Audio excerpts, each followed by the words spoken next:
Hello बच्चों, कैसे हैं सभी। आइए स्टार्ट करते हैं आज की क्लास बिजनेस की। तो आपके लिए मैंने लेवल ऑफ मैनेजमेंट स्टार्ट किया था।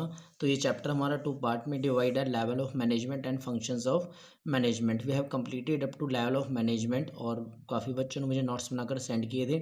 आइए आगे की प्रोसेस पे चलते हैं, फंक्शंस ऑफ मैनेजमेंट, और आज इस चैप्टर को हमें कंप्लीट भी करना है। आइए देखिए मैनेजमेंट के फंक्शंस क्या क्या हैं, कि मैनेजमेंट को कौन कौन से ऐसे फंक्शंस हैं जो कि बिजनेस में परफॉर्म करने होते हैं। देखिए management has been defined in the form of a process. देखिए मैनेजमेंट जो है एक प्रोसेस से काम करती है, एक प्रोसेस है। अंडर द मैनेजमेंट प्रोसेस देखिए उसमें क्या क्या प्रोसेस है: planning, organising, staffing, directing and controlling. देखिए सारे के सारे जो planning, organising, staffing, directing and controlling, ये सारे हमारे नीचे अभी हमें डिफाइन किए करेंगे। तो इनका मतलब मैं आपको वहाँ पर बताऊंगा। Many activities inter related to each other are include. देखिए जैसे काफ़ी सारी ऐसी एक्टिविटीज़ होती है जो एक दूसरे के ऊपर डिपेंड होती है, ठीक है ना। इसमें काफ़ी सारी एक्टिविटी को इंक्लूड किया जाता है। These activity known as function of, और यही सारी एक्टिविटी जो परफॉर्म करते हैं, कौन परफॉर्म करता है? मैनेजमेंट। देखिए बिजनेस को रन करने के लिए सबसे जो इंपॉर्टेंस जो रोल होता है वो मैनेजमेंट का ही होता है। तो मैनेजमेंट जो है काफ़ी सारी एक्टिविटीज़ को परफॉर्म करते हैं कि क्या क्या फंक्शंस मैनेजमेंट के होते हैं। तो आइए एक डायग्राम जो है आपको ये एज इट इज़ अपनी नोट्स में इसे बनाना है। तो मैं अभी से देखिए फंक्शंस हूँ मैनेजमेंट में, प्लानिंग, ऑर्गेनाइजिंग, स्टाफिंग, और ये 3 हो गए। अब जरूरी नहीं इसी फॉर्म में बनाना है। अब यहाँ पर planning, organising, staffing, directing and controlling. Directing के फर्दर 4 पार्ट है। आप इस तरीके से करके, इस तरीके से हम 4 पार्ट में उसे दिखा सकते हैं: सुपरविजन, कम्युनिकेशन, लीडरशिप, मोटिवेशन। मैं उसको अभी एक्सप्लेन नहीं करा क्योंकि नीचे हमारे सारे पॉइंट्स आए ना, हम उसे वहाँ पर एक्सप्लेन करेंगे, ठीक है। आइए देखिए फर्स्ट ऑफ ऑल प्लानिंग। देखिए प्लानिंग होता है, प्लानिंग क्या होता है कि बिजनेस में क्या करना है, कब करना है, और किसे करना है, कैसे परफॉर्म करना है, ये सारा का सारा मैनेज करके चलना, उसे प्लानिंग बोलते हैं। मतलब कहने का मतलब ये है जो हमारे बिजनेस में प्री प्लानिंग करना, प्री डिटरमाइन कर देना कि बिजनेस को कैसे रन करना है, ठीक है, कौन सा वर्क कौन करेगा, ठीक है, ये सारा का सारा पहले से विचार करके चलना, उसे क्या बोलेंगे? Planning. It refers to thinking beforehand, in other words. Planning is the planning under, it refer to thinking beforehand, in other words this is। देखिए प्लानिंग का मतलब क्या होता है? Refer to thinking beforehand, in other words planning is determination of a future course of action. देखिए planning क्या है कि फोरकास्टिंग करना, फ्यूचर के लिए पहले से प्लानिंग करके चलना कि हमारा जो डिज़ायर रिजल्ट है, कि जो हम चाहते हैं, जो हमारा डिज़ायर रिजल्ट है कि हमारे बिजनेस का ऑब्जेक्टिव क्या है, कितना, कि हमारी सेल कितनी होनी चाहिए, मतलब टर्नओवर कितना होनी चाहिए, हमें प्रॉफिट कितना होना चाहिए, ये सारे हमारे क्या होता है? डिज़ायर रिजल्ट होते हैं। तो उस रिजल्ट को वो गेट करने के लिए, वो रिजल्ट को रिसीव प्राप्त करने के लिए हमें क्या करना पड़ता है? प्लानिंग करनी पड़ती है। देखिए आप अपने डेली जनरली भी अगर आप कुछ काम करते, देखिए आप अगर आप एक स्टूडेंट है तो आप भी प्लानिंग करके पढ़ते हैं कि मुझे भाई इतने बजे से इतने बजे तक बिजनेस पढ़ना है, ये मेरी प्लानिंग है। आपने एक मान लिया टाइम टेबल बनाया कि मुझे हाँ इस टाइम से इस टाइम तक बिजनेस पढ़ना है, उसके बाद मुझे अकाउंट्स पढ़ना है, उसके बाद मुझे ब्रेक लेना है, उसके बाद मुझे इंग्लिश पढ़ना है। तो आपने प्लानिंग बनाई, ठीक है। क्यों प्लानिंग बनाई? अपने ऑब्जेक्ट को पूरा करने के लिए, अपने सिलेबस को पूरा करने के लिए। ऐसे बिजनेस में भी क्या करते हैं कि बिजनेस को डिज़ायर रिजल्ट तक पहुँचाने के लिए प्लानिंग करना पड़ता है। और प्लानिंग में क्या देखा जाता है कि under ascertain that what should be done, क्या करना है, how it should be done, कैसे किया जाना चाहिए, और कौन इस काम को करने के एबल है। It before the commencement of job all this points are not contemplated, then the objective of business can not be can not be achieved. क्या कह रहे हैं? अगर मान के चलिए बिना प्लानिंग के कोई भी ऐसा काम किया जा रहा है जिसके लिए हमने कोई प्लानिंग नहीं की है, ठीक है ना, तो उसके जो हमारा रिजल्ट है, जो हमारा ऑब्जेक्ट है, हम उसको अचीव कभी भी नहीं कर पाएंगे, ठीक है। प्लानिंग इज अ लॉन्ग, एक लंबी प्रोसेस है प्लानिंग। कंजम्पशन ऑफ विच, देखिए कौन कौन से आइडियाज़ हैं, कौन कौन से स्टेप है जो प्लानिंग करने की। सबसे पहले देखिए सेटिंग ऑब्जेक्ट। देखिए सबसे पहले हमें ये देखना है कि आपका पर्पस क्या है। आप जो भी काम कर रहे हैं, आप कोई बिजनेस कर रहे हैं, जो भी आप कुछ कर रहे हैं, तो आपके लिए क्या ऑब्जेक्टिव है। देखिए विदाउट ऑब्जेक्टिव मेरे ख्याल से कोई भी काम होता ही नहीं। कोई ना कोई टारगेट, कोई ना कोई ऑब्जेक्ट जरूर होता है, उद्देश्य जरूर है हर काम का, ठीक है ना। तो सबसे पहले आप अपना ऑब्जेक्ट डिटरमाइन करेंगे कि आपका ऑब्जेक्ट क्या है करने का। फिर है डेवलपिंग प्रीमिसेस। प्रीमिसेस का मतलब होता है कि यहाँ वैसे प्रीमिसेस का मतलब बिल्डिंग भी होता है, बट यहाँ पर प्रीमिसेस वो वाला प्रीमिसिंग नहीं है, प्रीमिसेस नहीं है। यहाँ पर मतलब है डेवलपिंग प्रीमिसेस। यहाँ पर इसका मतलब है कि लिमिटेशंस की क्या क्या सीमाएं हैं, कि उसकी लिमिट क्या क्या होनी चाहिए। Identifying alternative course of action, कि देखिए उस काम को करने के लिए कौन कौन से ऑल्टरनेट है, ठीक है ना। उस काम को करने के लिए भाई आपको जो है मैन पावर यूज़ करनी चाहिए, आपको कंप्यूटर यूज़ करने चाहिए, आपको कोई मशीन यूज़ करनी चाहिए प्रोडक्शन करने के लिए। तो जो भी ऑल्टरनेट है आप उसको क्या करेंगे, उनकी पहचान करेंगे। एवेल्युएटिंग ऑल्टरनेट कोर्सेज, वहाँ पर पहचान करने के बाद आप उसका चूज़ कर लेंगे कि हमें कौन सा ऑल्टरनेट भाई एवेल्युएटिंग, फिर हम मूल्यांकन करके देखेंगे, मतलब यहाँ पर सारे ऑल्टरनेट को यूज़ करके देखेंगे, फिर आप देखेंगे उनमें से कोई एक बेटर है। सिलेक्टिंग इन ऑल्टरनेट, उनमें से जो ऑल्टरनेट आपको पसंद है आप उसे सेलेक्ट करेंगे। इम्प्लीमेंटिंग द प्लान, जो आपने प्लान बनाया था अब उसको आप फॉलो करें, सॉरी उसको आप अप्लाई करेंगे, फॉलो अप एक्शन, ठीक है ना। फिर अब अपने काम को जो है आप स्टार्ट कर सकते हैं। ये था हमारा प्लानिंग। फिर हमारे देखिए फिर है हमारी और ऑर्गेनाइजिंग। देखिए ऑर्गेनाइजिंग का मतलब होता है संगठन। It refer to harmonious adjustment of various part to achieve common objective. देखिए जो हमारा कॉमन ऑब्जेक्टिव, देखिए बिजनेस में जितने भी लोग काम कर रहे हैं सबका ऑब्जेक्टिव कॉमन ही होगा, सबका सेम ही होगा, ठीक है ना। तो देखिए सारे कॉमन ऑब्जेक्ट को गेट करने के लिए आपस में सब में एक हार्मोनियस का मतलब यहाँ पर है कोऑर्डिनेशन। ये कोऑर्डिनेशन का होना जरूरी है, मतलब एक के विचार उधर जा रहे हैं, एक के विचार मतलब आपस में थिंकिंग ही मैच नहीं हो रही, ठीक है, आपस में आप लोगों के विचार नहीं है, आइडियाज़ नहीं मिल पा रहे, तो हम उस काम को जो है कंप्लीट नहीं कर पाएंगे। तो सबसे पहले क्या है, ऑर्गेनाइजिंग का मतलब है हार्मोनियस एडजस्टमेंट, कि आपस में जो है एक फ्रेंडली बिहेव होना चाहिए। In order to make such first function of management planning functional structure role need to framed and sustained. क्या कह रहा है, in order to make the first function, जो हमारा पहला पहला हमारा फंक्शन था वो हमारा क्या था, प्लानिंग को, अब देखो प्लानिंग तो हमारा क्या है कि क्या करना है कब करना है, उसको एक प्लानिंग को हमें एक रियलिटी में एक्चुअल में करने के लिए, ठीक है ना, स्ट्रक्चर ऑफ रोल, हमें एक भूमिका बनानी पड़ती है, ठीक है ना, तो भूमिका बनानी पड़ती है काम को पूरा करने के लिए। The process of creating this structure of role, और जो ये इस स्ट्रक्चर को, इस जो हमारा इस भूमिका को ऐसे मतलब तैयार करना, ऐसे इस जो रोल ऑफ स्ट्रक्चर हमने तैयार किया है उसी को हम क्या बोलते हैं, ऑर्गेनाइजिंग बोलते हैं।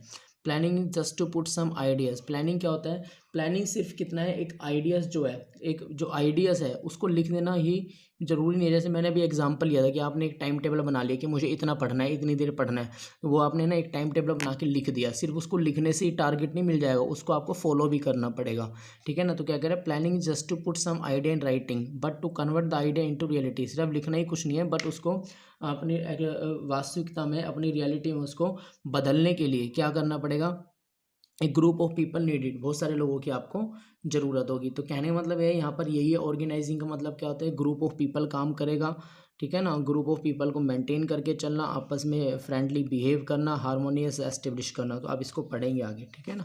तो नेक्स्ट है हमारे पास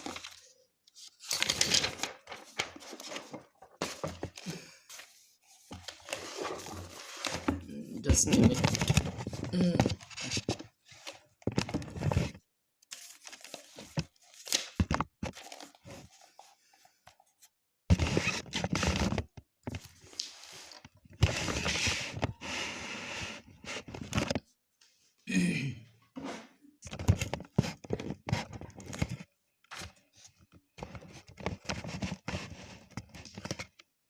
यस।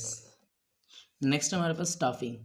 देखिए स्टाफिंग का मतलब क्या होता है, स्टाफिंग का मतलब होता है नियुक्ति हिंदी में बोला जाता है, कि जो हमारी वैकेंट पोस्ट पड़ी हुई है, जो हमारे बिजनेस में, हमारे ऑर्गेनाइजेशन में जो भी वैकेंसीज है उनको फिल करना, ठीक है ना। जैसे मान लो अकाउंटेंट की रिक्वायरमेंट है, हमें इंजीनियर की रिक्वायरमेंट है, तो उनको फिल करके चलना। देखिए क्या कह रहा है, to refer to filling and keeping fill the post with people, जो वैकेंट पोस्ट पड़ी है उनको जो है लोगों से भर देना। In planning ideas are given है रिटर्न शेप। देखो क्या कह रहे हैं, जो प्लानिंग होती है उसके अंदर हम सिर्फ एक लिखित में ही रिटर्न शेप दे देते हैं। ऑन द ऑर्गेनाइजिंग क्या करता है, विद द ऑब्जेक्टिव कन्वर्ट, और जो ऑर्गेनाइजिंग जो हमने इससे पहले पढ़ा वो हमारे जो प्लानिंग है उसको एक्चुअल में कन्वर्ट करने के लिए आइडियाज़ दे देता है। After organising come staffing which deploys people on this post. देखो डिप्लॉयज का मतलब होता है खोल देना, ठीक है ना, ओपन कर देना, या after organising come staffing which deploy people on this post, ठीक है ना, लोगों की पोस्ट से भरने के लिए इनको जो है लोगों से भरा जाता है, पोस्ट को जो है फिल कर दिया जाता है, वैकेंसीज खोल दी जाती हैं, ठीक है ना। In view the fact that success organization is commensurate with how adroitly every employ perform this job. देखो इसका मतलब क्या है, in view of the fact that the success of an organization, जो एक ऑर्गेनाइजेशन की सक्सेस है, जो एक ऑर्गेनाइजेशन की हमारी सफलता है, वो हमारी किस पे डिपेंड करती है, क्या कह रहा है, is commensurate with the how adroitly every employ perform this job, कि सभी एम्प्लॉयज जो है पूरे अपनी कमेंस, इसका मतलब है जो हम चाहते हैं उसके अनुरूप काम करना, और कितना वो उसको काम करने में एबल है परफॉर्म अपनी जॉब को। The importance of staffing function increasing even more, तो अगर जो स्टाफिंग के काम है, जो हमारे यहाँ पर हमने स्टाफिंग को पढ़ा है, उसके लिए हम और भी कैसे कैसे बढ़ा सकते हैं। कह रहा है estimate the man power requirement, जो हम सबसे पहले ये एस्टिमेट करते हैं कि मैन पावर की भाई हमें कितनी कितनी रिक्वायरमेंट है। रिक्रूटमेंट का मतलब है उनकी भर्ती कर देना। देखिए पहले तो हम ये देखेंगे, मान के चलिए आप एक एग्जांपल लीजिए, स्कूल का एग्जांपल ले लीजिए कि स्कूल के अंदर टीचर्स की रिक्वायरमेंट है, तो ये देखा जाएगा भाई अकाउंट्स की रिक्वायरमेंट है, फिजिक्स की रिक्वायरमेंट है, तो यहाँ पर हम ये एस्टिमेट लगाएंगे किस किस की रिक्वायरमेंट जरूरी है। फिर यहाँ पर हम रिक्रूटमेंट, हम यहाँ पर वैकेंसी निकाल देंगे, भर्ती करना स्टार्ट होगा, ठीक है ना। यहाँ पर हमने जैसे इंटरव्यू प्रोसेस चलेगी, फिर उनमें से हम एक सिलेक्शन करेंगे, इंटरव्यू के बाद सिलेक्शन होने के बाद प्लेसमेंट एंड ओरिएंटेशन, ठीक है। सिलेक्शन करने के बाद हमारा किसका कौन सा काम शुरू हो जाता है कि उन्हें काम पर लगा दिया जाएगा, ठीक है। प्रमोशन एंड कैरियर प्लानिंग, देखिए प्रमोशन, फिर उनका क्या करें, उनके जो प्रमोशन है अगर टाइम टू टाइम अगर वो अच्छा वर्क करते हैं तो उनको हम क्या करते हैं, प्रमोशन भी उनकी होती है ना। इस तरीके से देखिए थोड़ा सा मे बी HBSC और SCBSC में थोड़ा सा डिफर हो सकते हैं एक दो पॉइंट, तो नो प्रॉब्लम, आप देख लेना अगर कोई नहीं हो तो। फिर हमारे पास डायरेक्टिंग, इट रेफर टू, देखिए डायरेक्टिंग का मतलब क्या होता है, डायरेक्ट करना मतलब इंस्ट्रक्शन देना, काम की इंस्ट्रक्शन देना। It refer to instructing, guiding, communicating and inspiring people in the organization, जो हमारे ऑर्गेनाइजेशन में पीपल है उनको इंस्ट्रक्ट करना, उनको गाइड करना काम करने के लिए, कम्युनिकेट करना।